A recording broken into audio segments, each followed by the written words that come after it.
اور دیکھو بھائی، ایمان کا ایک لازمی تقاضا ہے، اس کے بغیر انسان کا ایمان کامل نہیں ہوتا۔ وہ یہ کہ جن چیزوں کو اللہ تبارک و تعالیٰ نے حرام قرار دیا ہے، جن چیزوں کو حرام قرار دیا ہے، ان کو حرام سمجھے، چاہے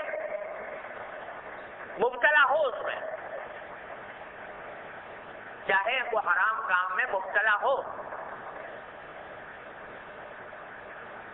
کمزوری کی وجہ سے، اپنی غفلت کی وجہ سے کوئی حرام کام کر رہا ہے، ناجائز کام کر رہا ہے، لیکن اس کو ناجائز سمجھتا رہے، حرام سمجھتا رہے، تو یہ بہت غنیمت ہے، بنسبت اس بات کے کہ حرام کو حلال کرنے کی کوشش کرے۔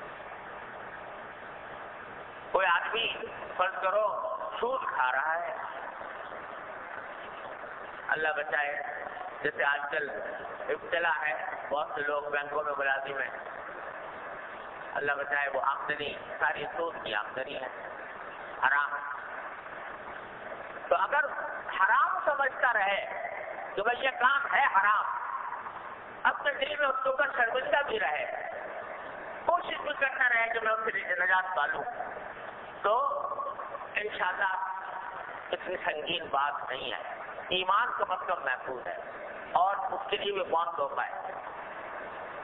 لیکن اگر وہ اس کو حلال کرنے کی فکر کرنا شروع کر دے،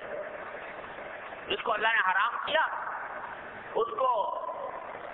ہیلو بہانوں سے کہے کہ یہ حرام نہیں ہے، حلال ہے، اس کے دلائل پیش کرے، یہ تو حرام ہے، حرام نہیں ہے، حلال ہے،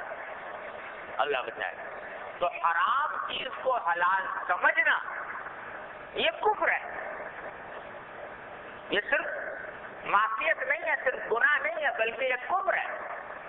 یہ ایمان کی دولت سے انسان کو محروم کر دیتا ہے۔ کوئی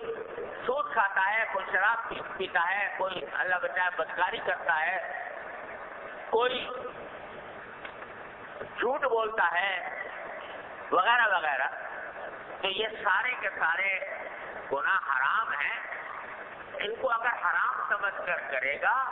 تب تو ایمان محفوظ ہے، کم از کم ایمان محفوظ ہے، عمل خراب ہے۔ لیکن اگر اس کو جائز قرار دینا شروع کر دیا، ان کو جائز کرنا شروع کر دیا، تو اللہ بچائے پھر ایمان بھی کے لالے ہیں، ایسا آدمی پر ایمان صاحب ایمان نہیں رہتا، ایمان ہی ختم ہو گیا۔ تو ایمان ختم ہو گیا تو یہ میں نے جو آسانیاں اللہ تعالیٰ نے مومن کے لیے پیدا کی ہیں ان کا بھی اس کو استحقاق نہیں۔ اس لیے جتنے گناہ ہیں ان گناہ کو کم از کم گناہ سمجھتا رہے گا، اور گناہ سمجھے گا تو کبھی نہ کبھی